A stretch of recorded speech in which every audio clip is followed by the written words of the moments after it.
Welcome, Catherine. How are you? Good. How are you doing, Francis? Good. You are the current 2022 Miss San Francisco from the Miss America pageant, right? I am.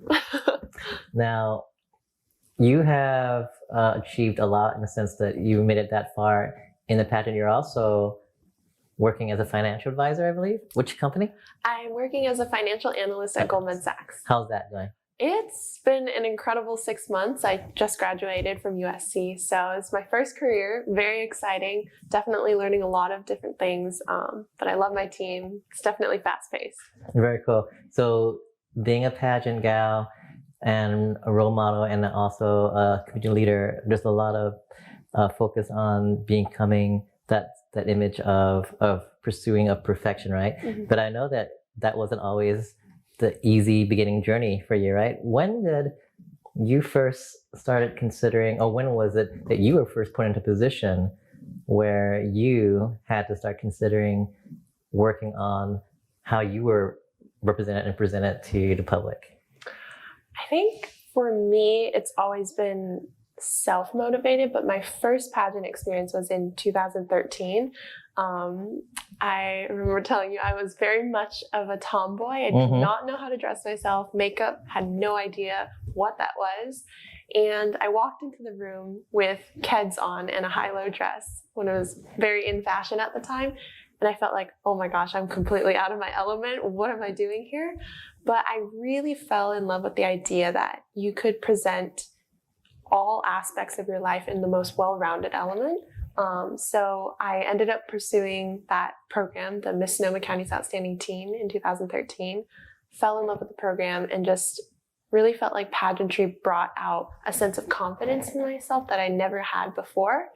And I think both the positive and the negative side of that is you feel like, yes, you've achieved a lot by putting that crown on your head, but you also have an entire year to prove that you are worthy or deserving of that. So I think that really kind of kickstarted that pursuit of quote unquote perfection.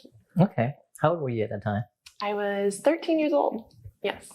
Wow. Okay. So going into high school, when you're like 14, 15, 16, going to high school, did you pursue other pageants? I did one other program my junior year of high school. It's more of like a scholastic organization called Distinguished Young Women. So had the honor of serving as the California representative and then eventually going to Mobile, Alabama to win the first runner-up position. So incredible experience. Loved it. What was it like out there in Mobile, Alabama? Culture shock for a California girl like myself, but it was just truly inspiring because now following up with all of my friends, they are Cirque du Soleil artists, someone is a rockette, other people are going into diplomacy, fashion school, just any kind of creative or, as you can say, quote unquote, boss girl role. So I just feel incredibly humbled that I got to be a part of that cohort and that I have that friend group for life. That's really cool. So did this type of, I guess, ideology for perfection or perfecting yourself or constantly improving yourself, did that affect you in high school and how you viewed college applications and acceptances? Definitely. My high school was highly, highly competitive. I think it wasn't considered a Bay Area high school, but its personality, its feel definitely felt like one. In high school, we always competed like who would take the first AP chemistry class or who would get the better grades, PSAT, SAT. Whoever could take the most AP classes was like the top student. And I think unfortunately it created kind of a toxic environment where you didn't have the freedom to pursue something that you really loved. You just were following the trend, trying to be another cookie cutter outcome of high overachievers or A+ personalities. And so my college application process was what I considered at the time not very successful. I was a classic Asian child that I wanted to go to an Ivy League or Stanford. And I was very grateful actually now looking back that I got into USC, but at the time it felt a little bit like crushing defeat because two of the people who got into Penn and Harvard, I guess we just had different sets of of our bottom line. And so for me, it was just kind of hard to face that reality every single day. And when I went to college, I didn't really see myself being there for 4 years. I thought, okay, I'm going to take 1 year and then reapply and try to transfer. That didn't go very successfully as well. So, and then on top of that, a bunch of personal kind of life circumstances kind of compounded, and it felt like my world was kind of imploding. But I think now looking back, I'm pretty grateful I went through a quote unquote challenge, because it really puts into perspective the fact that leading up to college, you're very sheltered and you have your parents to take care of you.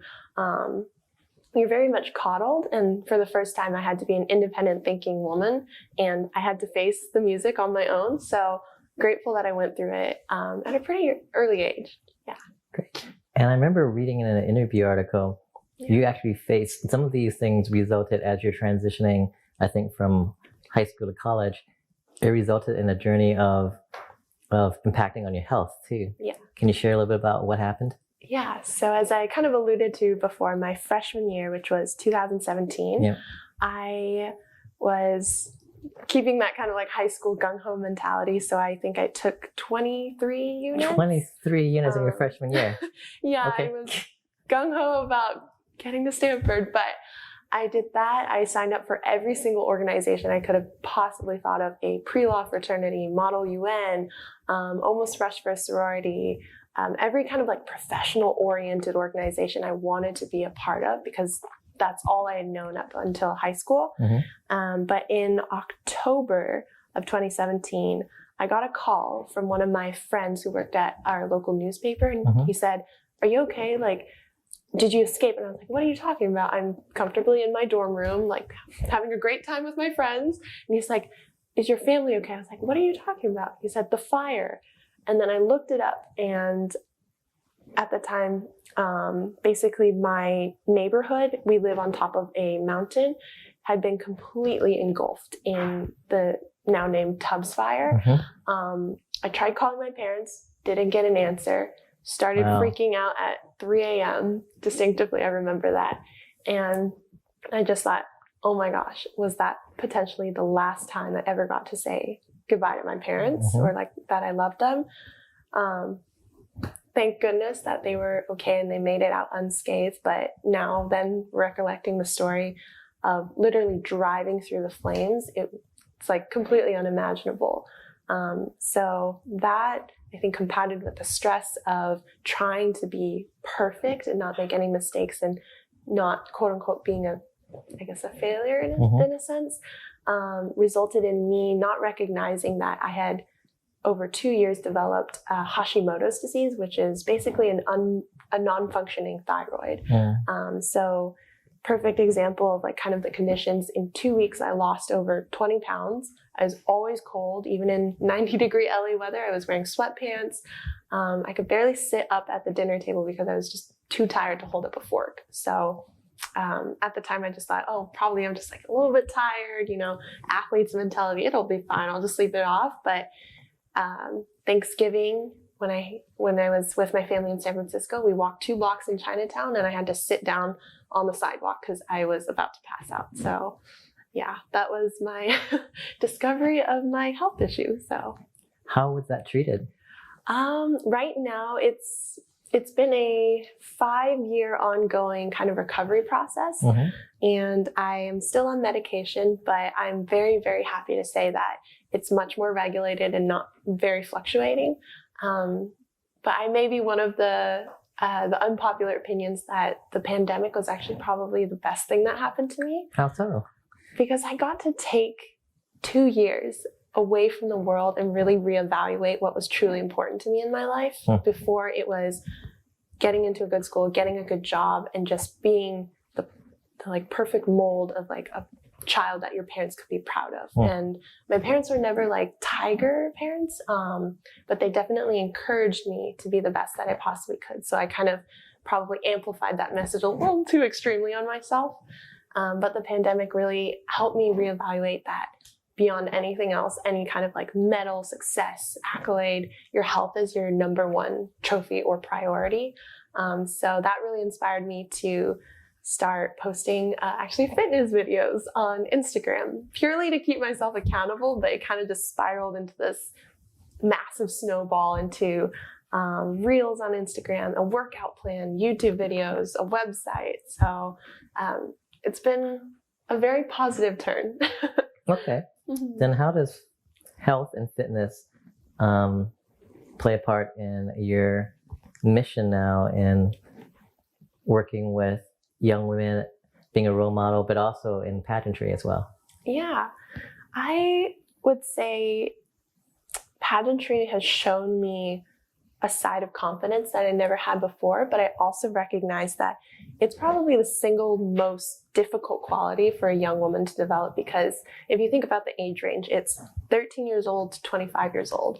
And this is a time when your body's changing, you're going through new relationships, you're trying to really discover yourself. And you're being bombarded with so many different opinions, so many different external factors, and frankly, judgments. And so it's kind of difficult to discern, how do I see myself versus how does the rest of the world see me? And so I started a campaign when I was doing another program with the Adecco group called Move With Me. And it's centered around the idea that fitness is not just about, getting shredded abs and like going to the gym 24/7, but it's really about building a maintainable lifestyle, and one that kind of fills your life with happiness. So my goal with Miss San Francisco, and now kind of translating that Move With Me campaign over, is to really just help people develop confidence in themselves. It doesn't mean having to look at yourself in the mirror and saying like, I have a six pack, but just saying confidently like, I look beautiful today. I feel confident. I can walk out the door with a smile on my face, and I'm not going to let the world and all the opinions that come at me kind of shatter my confidence. So, yeah. What do you think, or why do you think that despite all these amazing things that pageantry can do for young women, why do you think society still, after like literally hundreds or at least 100 years or more, still has, at least some populations out there, have a negative view on pageantry, especially for women? Well, being in the Miss America organization, we went through a number of changes, including taking out swimsuit. And well, Miss America was kind of founded on, showing women in their most beautiful element, whether that's an evening gown in an interview, swimsuit. Right. But I think now empowerment is a very tricky thing, because you want to empower women, but you also don't want to quote unquote objectify them. So I felt I think that the Miss America organization has taken a step back from the swimsuit competition to just avoid any kind of conflict. But frankly, I feel like a woman can be empowered in whatever she's wearing. I think it really is a choice of, do you want to wear a business suit? Do you want to wear sweatpants when you go out? But either way, whatever makes you feel most confident, most happy, comfortable, I think that in the end of the day, I think we all just need to be in tune with that. It's just, your confidence is the most important thing. Okay. What is it that you feel like is important lesson young women at this point going forward, especially because you're working in a predominantly male? Actually, let me ask you that. Yeah. Is your experience working in a male-dominated industry what you thought it would be, or is it better or worse than what you thought it would be? I don't know if I could say better or worse. I think I would say pretty aligned with what I expected, but also I would say actually more on the positive side though, because I did expect, being a female in finance, that I'd have to kind of be one of the boys. Right. But I'm actually incredibly grateful that my team has been nothing but supportive, respectful. Maybe they can't relate to this whole pageant world, but they appreciate it. And even I did an event at Macy's Times Square for the bell ringing ceremony with the Salvation Army, and my entire team came out and brought me flowers, and that was so incredibly sweet. Never expected that. But yeah, I think pageantry honestly is probably the best thing to supplement being a girl in finance, because you've got to be tough, you've got to have a spine, but at the same time, you have to have that emotional intelligence of knowing how to speak with different people, kind of reading the room. in each conversation that you have, understanding what's the best way to communicate with different types of people. Some of the girls I've worked with told me that they actually found it sometimes a disadvantage if they put the fact that they were missed something or other on their resume. Yeah. And people who are from a more conservative work environment would look at it and say, oh, nope, sorry, that alone already disqualifies you. What's your opinion on that? And is it something you should be regardless proud of, or should you not be so nonchalant about putting it on resumes? Like, what do you think of that? It's a hard balance. I think on one hand, the girls who have won a title, whether it's Miss Asia Global, Miss America, Miss Universe, there's so much work, blood, sweat, and tears that are poured into it. And I think that goes back to that question of perfection. At the end of the day, you walk on stage, you don't want to show everyone all the hard work that you put in, but just to make it look effortless. So I say putting it on a resume, I think definitely I would encourage anyone who has done a project or a program or even just been a participant to do so. But in my personal preference, I would never introduce myself as, hi, I'm Catherine, I'm Miss San Francisco, because I think with that title, there comes a responsibility to be humble about it, because you're not trying to stand on a pedestal, but you're trying to represent your county or whatever the mission of that organization is. So I think humility is a big part of it. Okay. Last question for you is, what advice would you have for young women who are currently about to enter their first pageant or already in pageant that are about to enter the workforce with a very strong pageant background? What advice would you give these up-and-coming young ladies who are about to become future leaders now? Oh gosh. There's a phrase that my parents have always told me, and it's really resonated with me over the years, but it's having an open heart and an open mind and striving to be the sunshine in other people's life. Because I think in pageantry, in your workplace, you're going to face negativity in your own personal life or people who bring that kind of energy to you. But it's really up to you how you reciprocate that energy. And I think going into any kind of new relationship, whether it's like a professional one or a personal one or even any conversation, it's always giving people the benefit of the doubt and bringing your best foot forward. So I'm incredibly happy for the newcomers to the pageant world. Welcome to the sisterhood. Or to the girls who are entering the workforce, I think they are incredibly well ahead of their cohort and just having kind of those skill sets from pageant world and bringing that into the corporate world, you could say. So. I love that. Yeah. I think that's all time we have for it, but I want to give a toast to you and all the pageant girls out there who are about to make a huge change in our future. Thank you so much for everything you guys do. Thank you. Cheers. Cheers.